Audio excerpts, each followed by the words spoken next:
Welcome to the podcast, where we introduce you to incredible humans who share their journeys with the mission to inspire you to harness your own inner tenacity to drive your life and career forward. And now, your host, Adam Posner.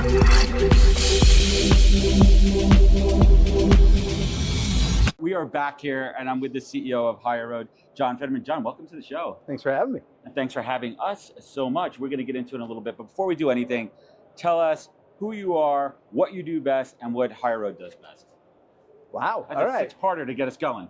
Who I am? I'm the CEO of HireRoad on a professional level. On a personal level, I'm an inquisitive guy looking for new learnings all the time. HireRoad is a series of platforms, the anchor of which, the most important sort of spoke in the wheel, is our people analytics product, People Insight. Spoke, wheel. Yep, we have it right here in front of us. Yeah. So we're going to get into HireRoad in a little bit, but I want to start off talking about your career journey. I love sitting down with leaders, accomplished leaders, but you didn't start out that way. Did you have any kind of prediction early on what was your first job out of school? My first corporate job out of school was in a publishing company in the marketing department, promotions coordinator. So you were a marketing guy. Yeah. Did you have aspirations of being a leader of an organization back then? No, I didn't. I was trying to find a way to make as much money as I did waiting tables, and I was woefully disappointed with my first role. Do you remember the first time you got punched in the face in corporate America? Punch in the face of corporate America. I think it was actually that. It was the epiphany that I was making more money waiting tables than I was starting a more professional, quote unquote, journey. So as you worked your way into various organizations, not everyone is meant to lead people. Yep. Some people are amazing individual contributors and they have roles in organizations too. Yep. Was there that aha moment early on when you said, you know what? I like this. I like being the captain here. Yeah, one experience leads to another, right? I was brought in a very junior role with a unique opportunity in that I was employee number one in a new marketing department. Interesting. So there wasn't a VP of marketing hired yet, nor was there PR, nor was there Marcom, and it fell to this new college grad. And I had preconceived notions about what selling was, and I gravitated towards the more pejorative, thinking it was trying to sell things to people they didn't want. And what I came to understand, and where that sort of evolved into leadership, or the foundation of leadership, is I was tasked with creating sales decks. And there I was, conceptualizing, creating, and ultimately, because there was a lack of other folk, doing the training to the sales team. Isn't that how it works out, where you pick up skills along the way that you never had just by doing it? Yeah. Just by doing it. And you jump ahead to when we evaluate people at a skill role of, hey, maybe they don't have it, but there's something else in there. So I'm going to jump ahead a question I usually get to later on. When you're interviewing people, John, I assume when someone gets to you in the organization, they're vetted for skill, they're Yep. vetted for experience. A couple of people already said, you know what, I like this person. But how do you assess, John, is this person going to be right for this role within this organization? What are some of those top secret John Federman interview questions? It's not so much interview questions, it's the way a person carries themselves, doesn't posture. I think I have a pretty good screen for that. And to me, leadership is about creating culture. And the ironic thing is, you can't create culture. You can find like people and recognize that they're in your culture. And so for me, it's much more visceral. I know as much as every HR professional who I have partnered with will tell me not to. I know in a minute if they're going to be a fit. You've learned to trust your gut over the years. Yeah. What's interesting too, we talk about culture, not that there's a clear definition of culture, because I don't think you could say this is culture, this is not culture. But what are some of those elements that you look for when you put that in that puzzle together? What are some of those attributes of people that are going to be good culture contributors to an organization? I'll give you an example. I've lived in the town, I moved back to the town I grew up in. Where's that? Marblehead, Massachusetts. You're all massholes over there, aren't Yeah, you? we sure are. Well, there you go. Absolutely.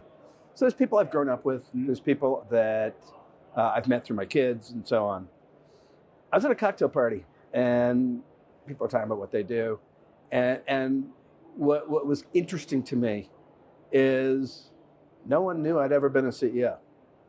This is my 7th time sitting in the CEO chair. And there are others where you know it immediately because they make sure you know it. And I find that to be interesting. It's like cold plunging. Someone cold plunges? Yeah. Because they tell you. Yeah. That's funny. Right, because it's not about peacocking. No. It's about, I'm a big believer in quiet leadership, and not quiet by volume, but letting other people shine around you. And when I look at I've had so many amazing leaders on my show over the years, and it's this just understated confidence, and they shine by empowering others to shine. Mm-hmm. There's exceptions to the rule. You have your not talking heavy. You have some companies where Elon Musk is a bad example, but that's that figurehead of that organization. The persona, It doesn't have to be that way. What's your philosophy on how would you handle a real top performer, someone that's crushing it, killing quotas, but maybe they're not great for the company? That's the hardest of them all, because you want the bottom line. But what I think my job is to find that next generation of leader.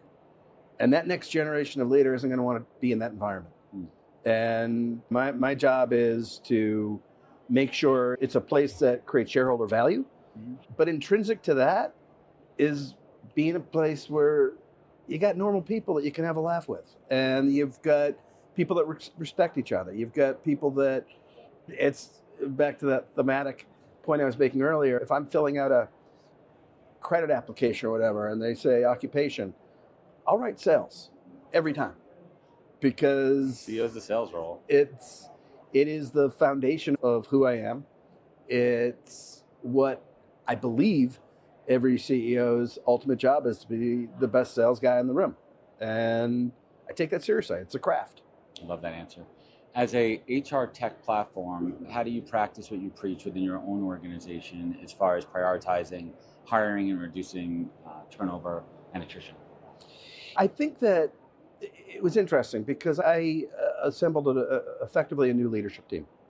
And if ever you're putting the philosophical to a test, it's think about what's important to you in pulling together a leadership team. And you've had the opportunity to know and work with some of the members of the team that I pulled together. And I think there's a commonality. And it's that these are people that really wouldn't mind hanging out with each other. It goes back to that no assholes policy. Sure does. It works on so many levels. Surround yourself with people. I also believe, and this is personal and professional, you surround yourself with people that lift you up, that are value adds, that are not time suck, soul suck, emotional suck from you. And at this stage of life, there's time for that. That's right. And if you apply those philosophies in life, and this really hit me a couple years younger than you, a couple years, and it hit me when I turned 40 a number of years ago, and I was like, I don't need certain people in my life, and it also applies to business, that I want to surround myself with people who are going to inspire and lift me up. The same thing goes with building the team. Sure does. Interesting. So let's talk tech here. Okay. How many vendors we got out here beyond these walls here? Call it 1,000. Yep. A lot of companies, there's crossover. We took all the companies, we made a Venn diagram of all their products and offerings. What separates HireRoad? What's your point of difference in the market? Put that sales hat on. Let's talk. Yeah, shop. no, I think it's a clarity of mission.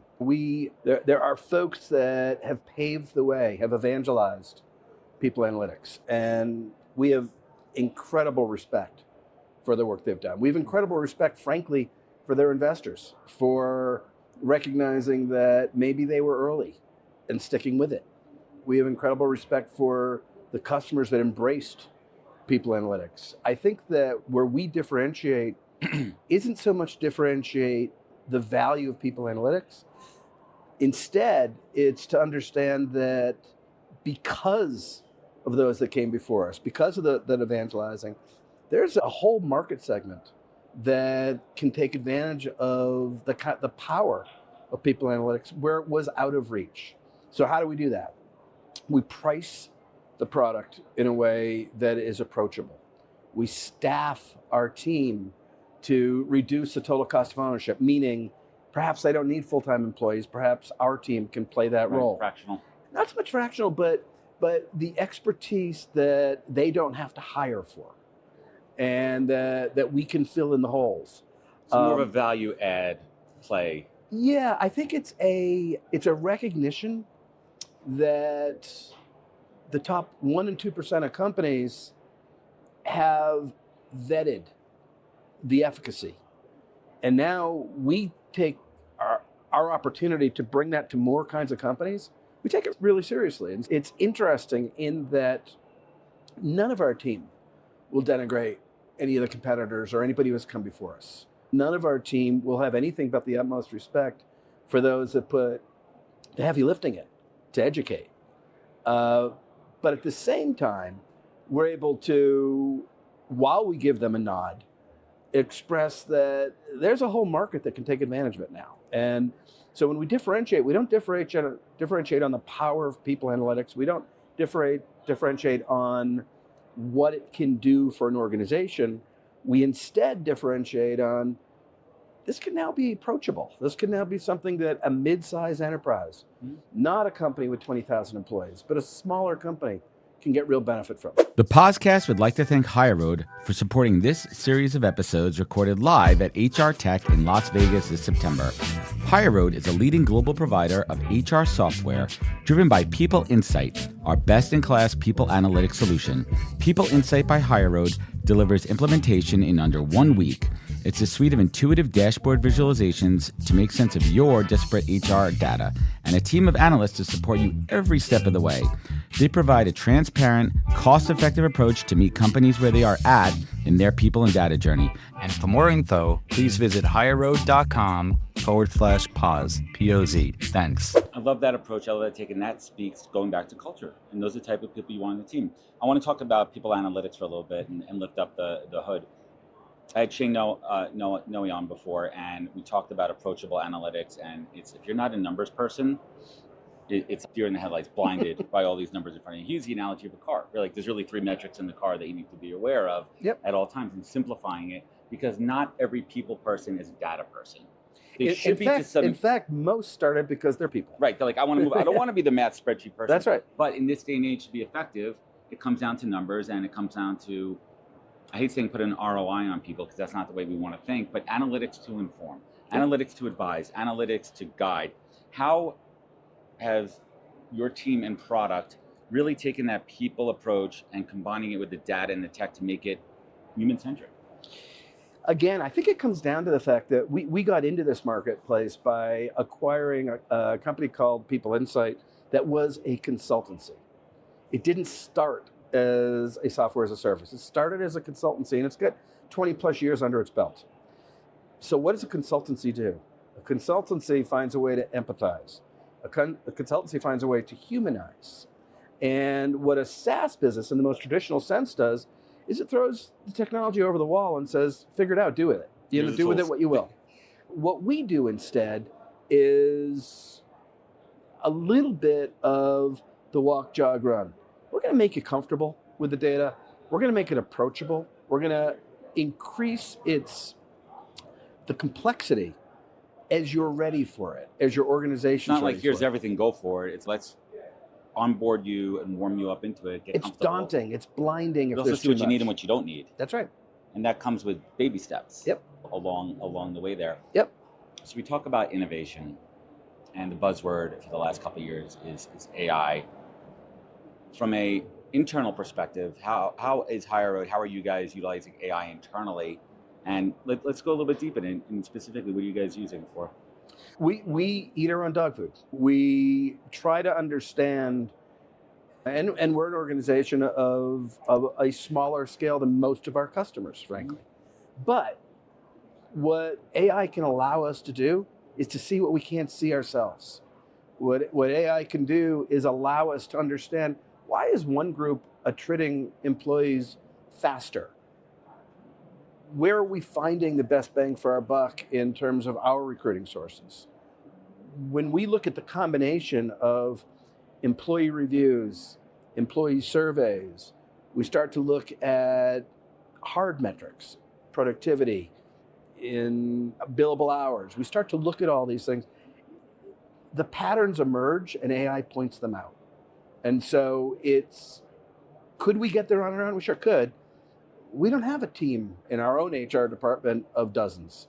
So when we use the technology ourselves, we become zealots because we feel it.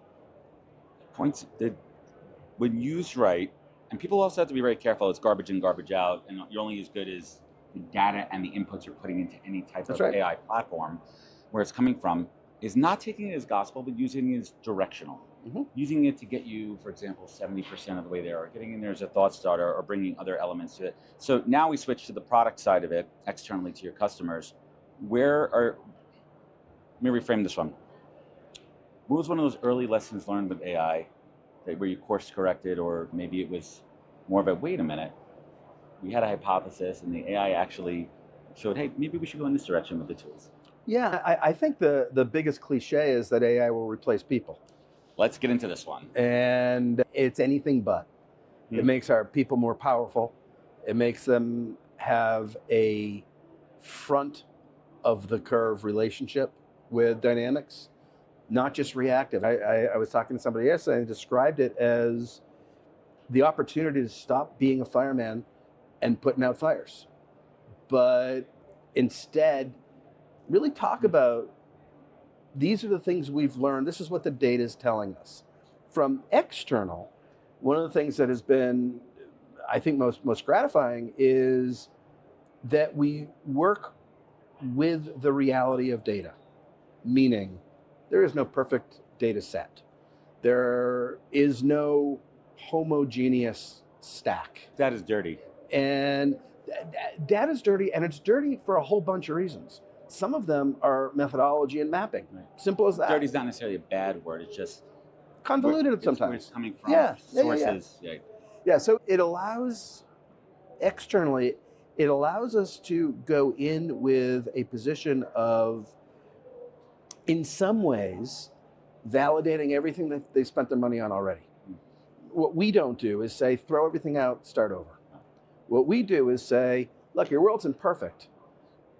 Let's try to normalize it for you. Let's try to give you a singular view. Let's try to make it so when you go to management with this data, you have confidence that it's scalable, that it's repeatable, that its methodology is something that can consistently deliver answers. Data to back up the story, data to back up your ask, data to back up whatever you're pitching to a customer internally, and using it the right way. When you walk the floor here, just off the cuff, what tech, we don't have to name any companies out there, but what tech are you like, holy shit, that is, guys, check this out.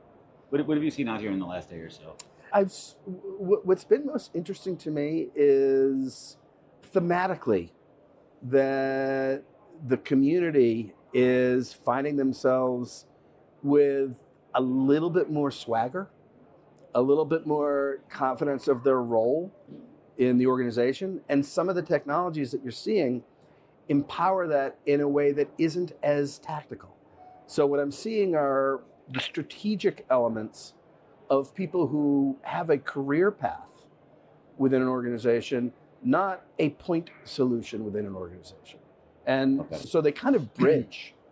Do you think this is a byproduct coming out of the pandemic, where a lot of companies were forced to pivot, forced to look internally, and have to all of a sudden take a in-office team, bring them home, send them home, and now figure out what's working, what's not working? Is this person good? So a lot of people, when people hide in large organizations, but now the analytics can tell you what's working, what's not working. Do you think that what you just mentioned is a byproduct of that?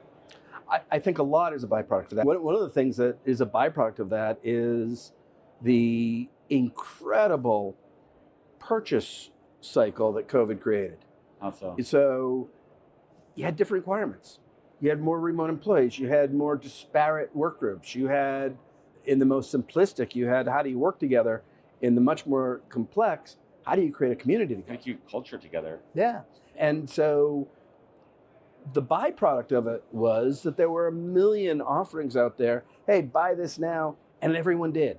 And so what I Quick think, fixes. yeah, the quick fixes created spaghetti. Mm-hmm.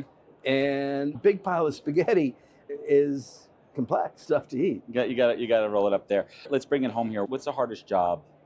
What's keeping you up at night as a CEO? Balancing how to keep the organization focused while you're staying nimble on new opportunity. And so there's a lot of shiny pennies. And I think the hardest job I have in a marketplace that is exploding with opportunity is, as my grandmother used to say, stick to our knitting. Know what we're good at. Stay in your lane. Stay in your lane in a way that is not limiting, but that you can have empathy with our clients because you know what they're up against more. I dig that one. Last but not least, actually, before my closing question, favorite Boston movie? Favorite Boston That's not movie? Good Will Hunting. It's not Good Will Hunting. All right, what was it called? Was it called Townies? Was it called The Town? Ben Affleck. That was my pick. That was great. They are those two guys, but they just did another one. I watched it a couple of weeks ago. My wife forgot the name of it afterwards. It was not good. It was a Matt Damon film. It was a similar bank heist. But it was, the other his Affleck, brother. with Casey Yeah, Affleck. Casey Affleck. Did you see that one? No, but I saw it advertised. It wasn't bad, but it wasn't good. It was entertaining. It wasn't to that level. It was whatever. Let's bring it home here. You have had incredible success in your career, but success is different for everybody. John Federman, how do you define success? I think success is knowing that your thumbprint matters, but not getting so self-impressed by your own thumbprint. That's a good one there. John, I want to thank you so much for joining us. I want everyone to check out HireRoad. Thank you for bringing the podcast here. Where else can folks connect with you? Where can they learn more? Go to, obviously, HireRoad.com and get to me directly if you'd like to at john.fetterman@HireRoad.com. John Federman, everybody. Real pleasure. Wisdom is forever, but for us, it's time to go. Thank you for joining us. Luckily, we'll be back with our next episode soon, jam-packed with more incredible humans. Thank you for listening, subscribing, and sharing. To join the conversation, search the podcast on LinkedIn. And to catch up on past episodes and more info, please visit www.thepodcast.com.